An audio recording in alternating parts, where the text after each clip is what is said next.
Hey guys, welcome back. I am anxious to hear how those evening reflections went yesterday as we wrapped up the 3 day Courageous Clarity Challenge. What we started out reviewing or looking in the mirror to review and give us a new, fresh perspective of where we are today. Then we moved on and we spent some time getting to know what clarity meant to us personally. And we wanted to sit with that. Then on day two, we explored how to vision map and align that with our vision diagrams we maybe have came up with a simpler term, vision boards, and how to utilize them and help them to motivate us and keep us on track. And then number three, we went to a power move. We talked about taking action in that evening reflection. And so the evening reflection puts you in the seat to be able to actually take initiative and take that action. Or if you are one that were ready and motivated, you took the action in your midday event. So then your evening reflection gave you the time to sit down with a review and see what actually transpired.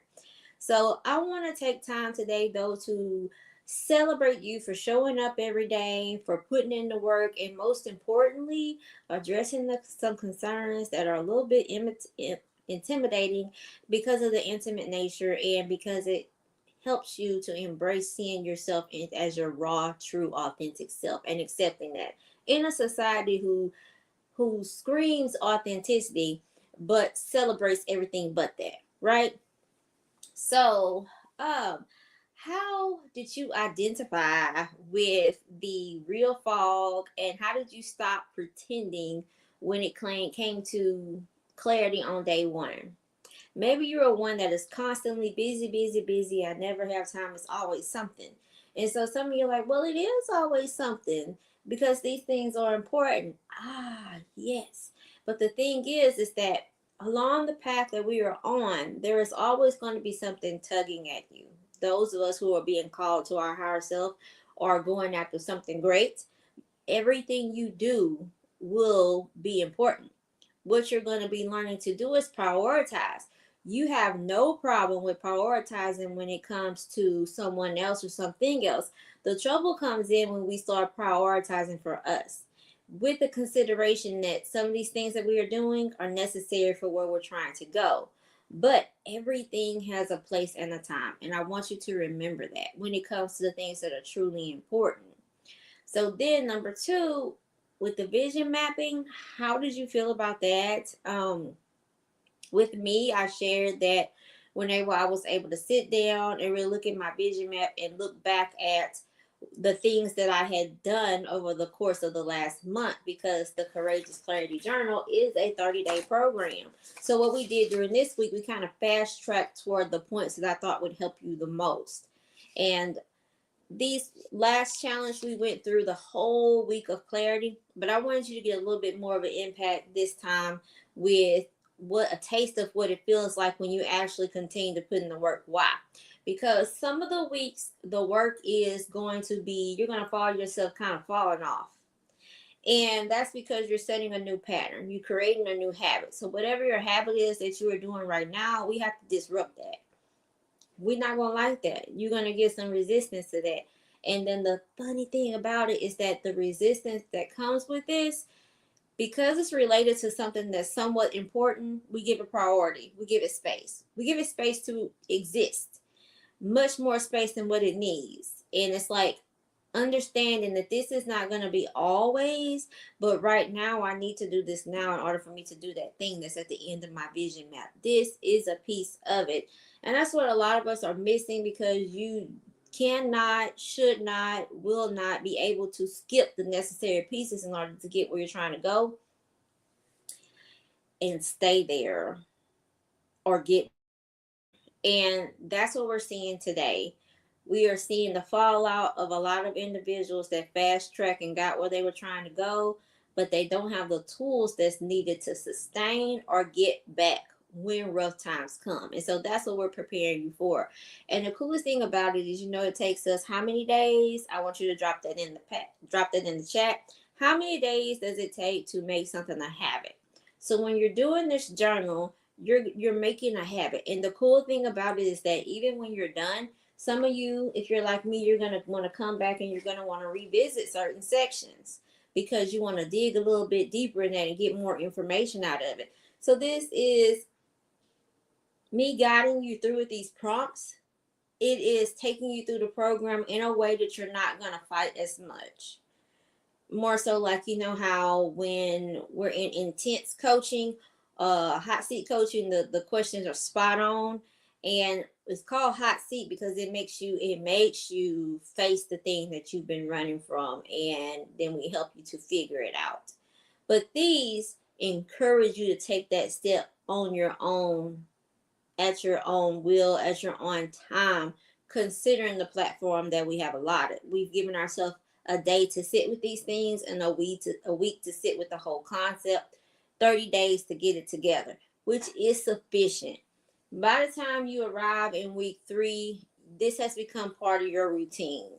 So even you will find yourself, you have made this space, it has become a non-negotiable at this time. So you're going to find yourself showing up. And even when you're not doing this, what are you going to replace it with? What are you going to replace it with? You're going to replace it with the things that you identified that you need to do. So you made space for the stuff that you need to be addressing. Some of that is going to be rest. Sometimes it's going to be meditation. Sometimes it's going to be prayer. Sometimes it's going to be writing that book that you've been putting off forever. Oops, stepping on my own toes there. Sometimes it's going to be working on that course. Sometimes it's going to be meeting with my therapist. Sometimes it's going to be going to the doctor. Sometimes it's going to be spending that time with self, because you're on a self-discovery journal. You're getting to know who you are today and appreciating yourself and celebrating yourself and enjoying that transition, because we spend way too much time trying to get back to the person that we was and too much time focused on the person that you're trying to be, and you avoid the person that you are. You're never going to be the person that you were, and you won't arrive at the person that you want to be until you face who you are today.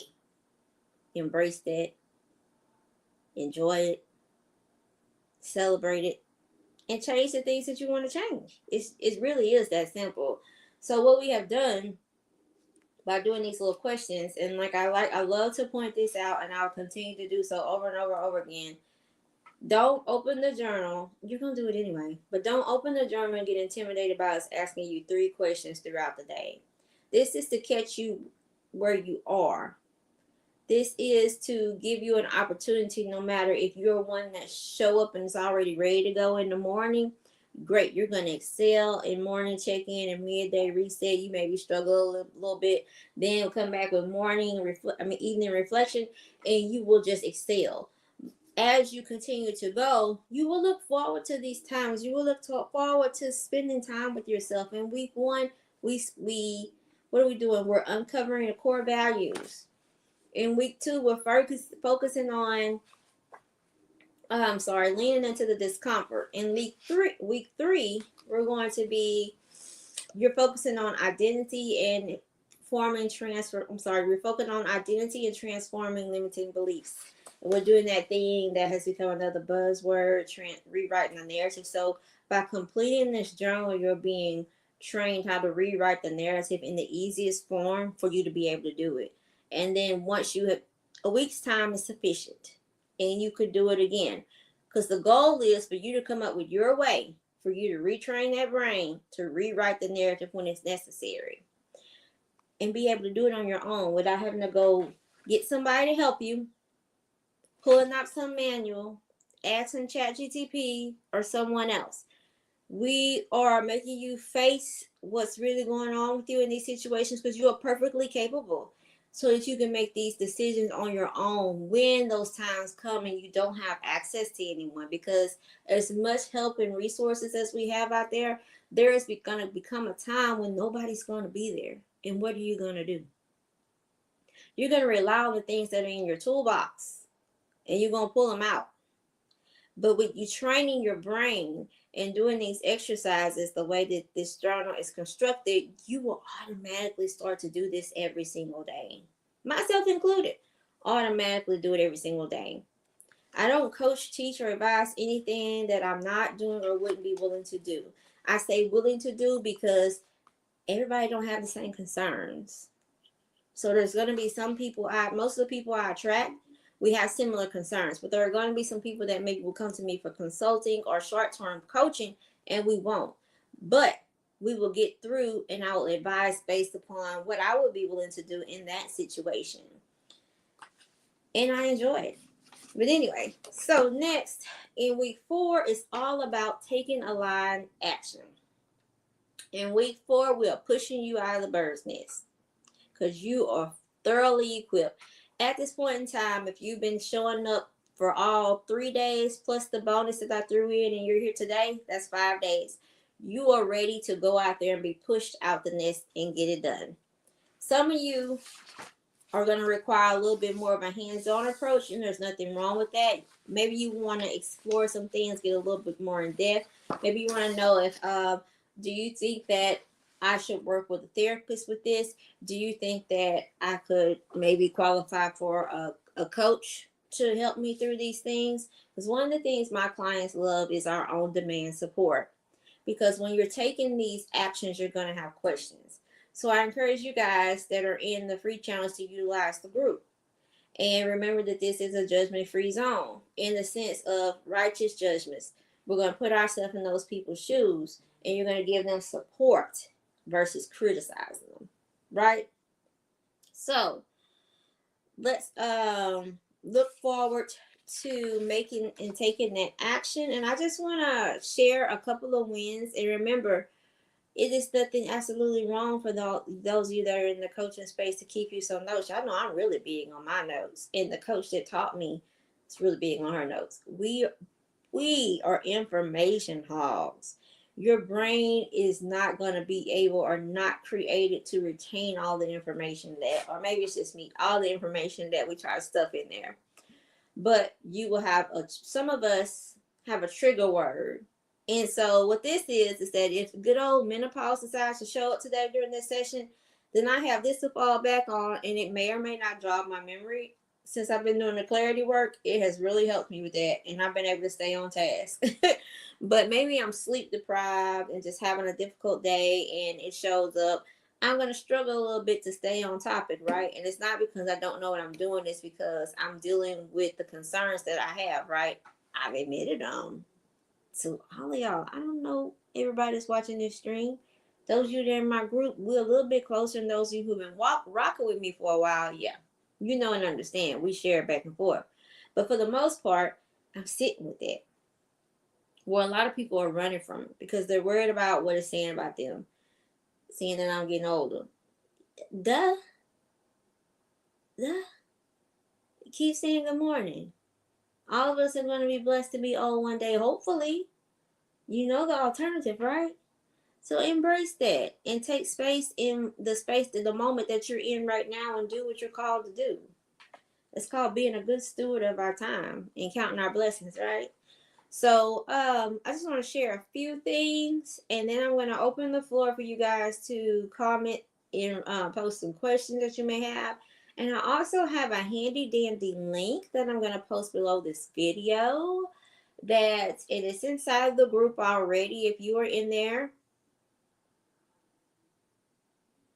yes, if you're, I'm sorry, I got distracted, y'all. If you are already in there, then you're going to just click the link, fill out the form, and submit your question.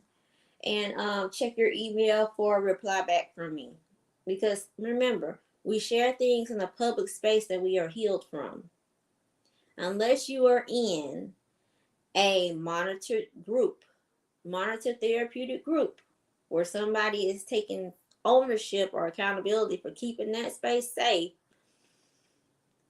we refrain from sharing things with the public that you are not healed from. Because that means you're not ready. That means that somebody can do something or say something that's going to make you backtrack on that healing.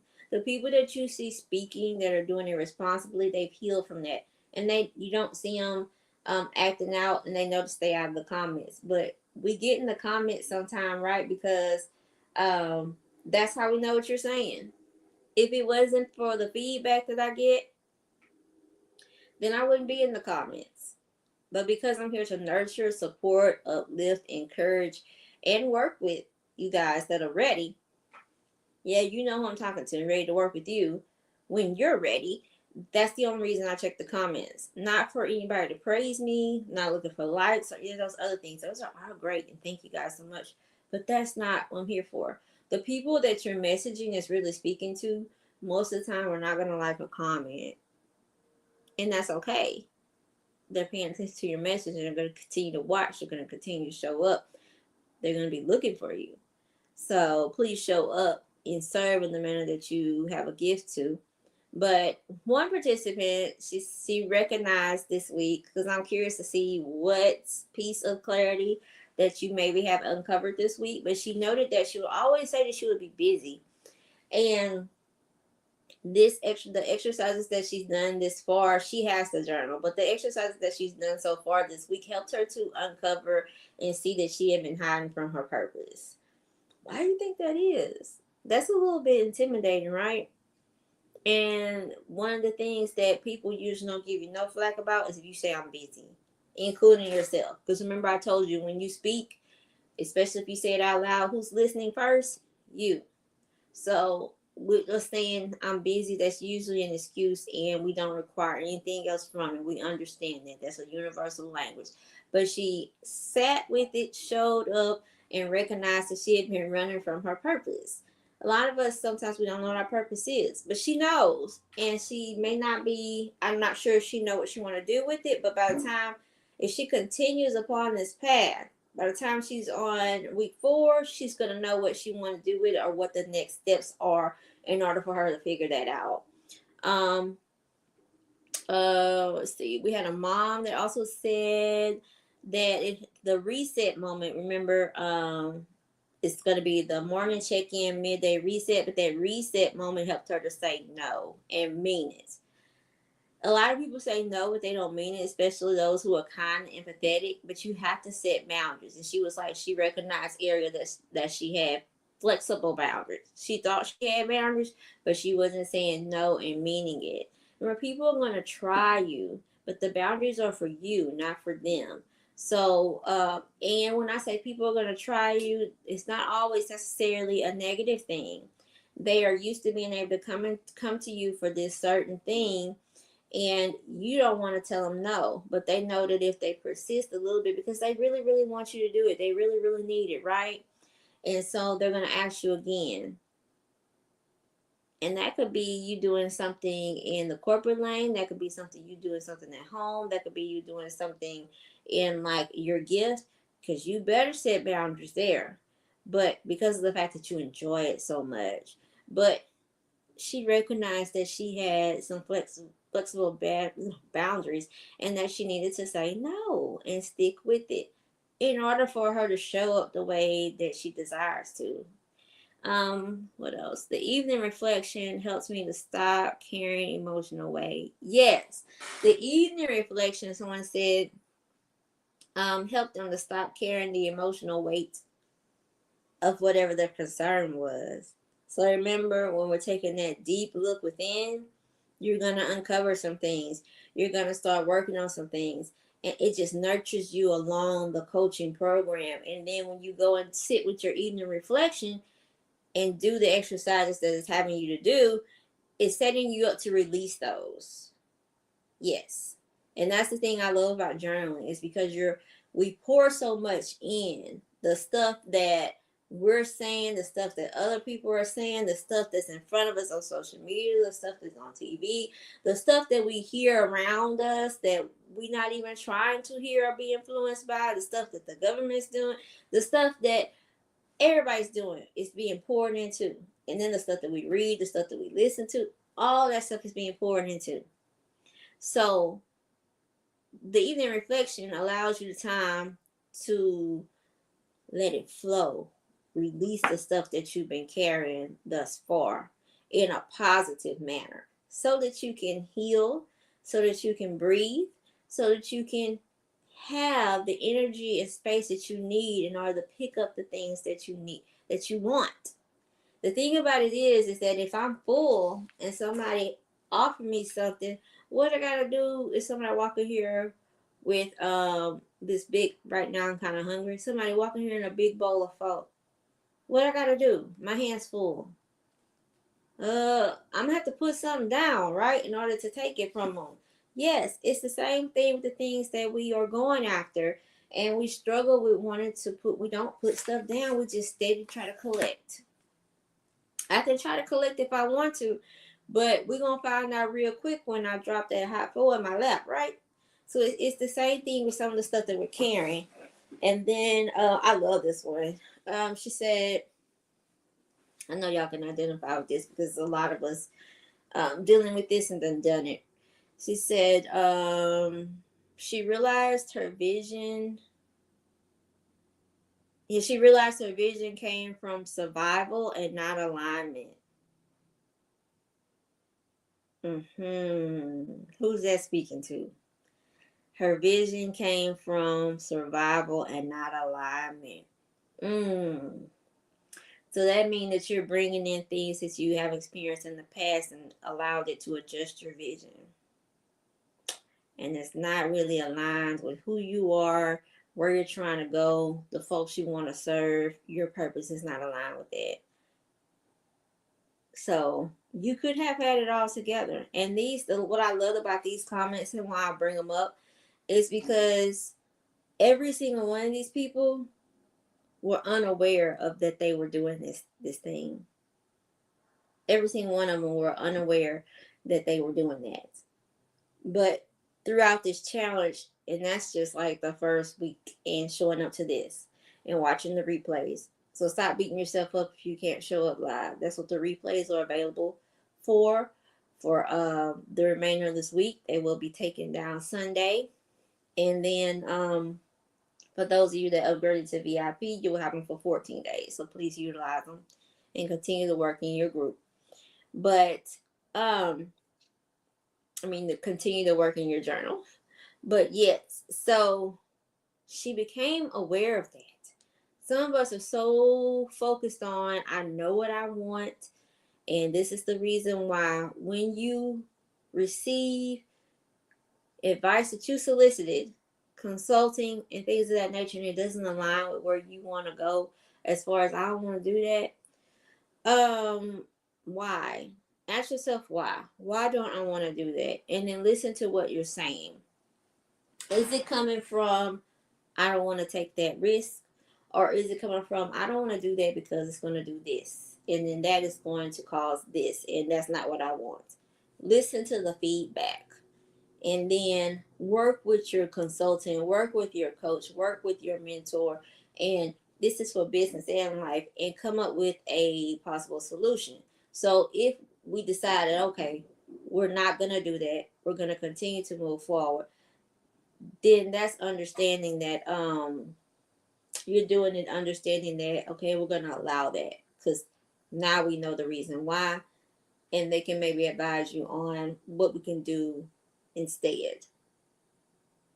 So for those of you that maybe have missed the challenge, I encourage you to watch out for the next time, but go over in the group, catch up on the replays over the weekend. But thank you guys for showing up, for your time, attention, and support. The VIP opportunity has closed. However, you will continue to be able to purchase the journals on the link that is inside of the group and on Amazon. Just search Courageous Clarity Journal and look for the one that's by Coach MT, and you can go ahead and get that. But if you have any questions, concerns, something that you're not sure but you want to know more, then just comment and I'll reach out to you, or submit your question through the link that we've dropped.